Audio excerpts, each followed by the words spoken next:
ले जो जनुआ है रे जल्दी भगाई के नहीं त जान दई देबो असरी लगाई के।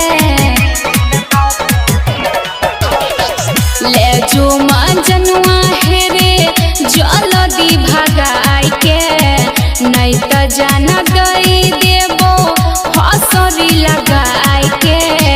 घर में हमरा शादी के बात चलै छै,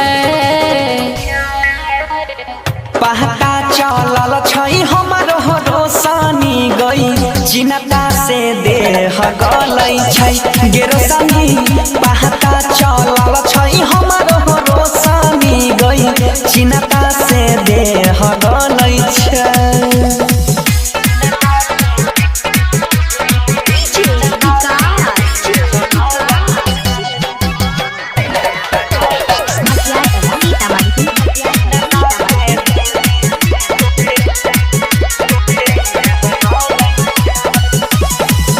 करे छै प्यार किया बनै छी कठोर रे कइने रही वादा हम ही जइबो तोरा घर रे।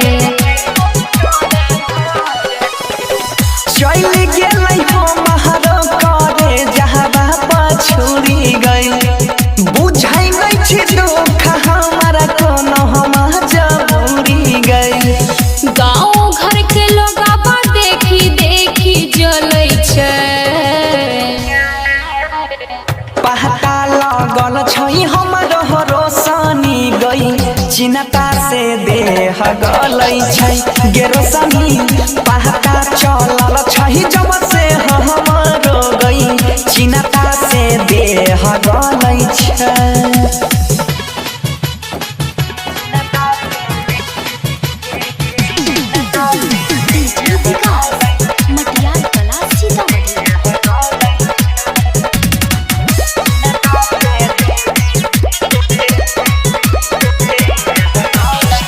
खैने रही क्रिया देवी माई के पन जाल में कहली कि मगिया तोहर भरबो कोनो हाल में।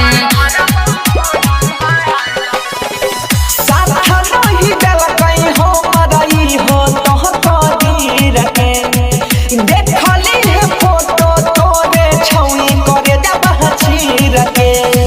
होई छै हमरा डर जब जब दिन ढलै छै,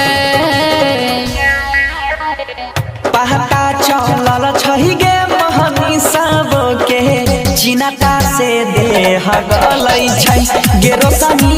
देखल नहीं जाइ छै हालत गोहरे लाल के चिन्ता से देह गलै छै।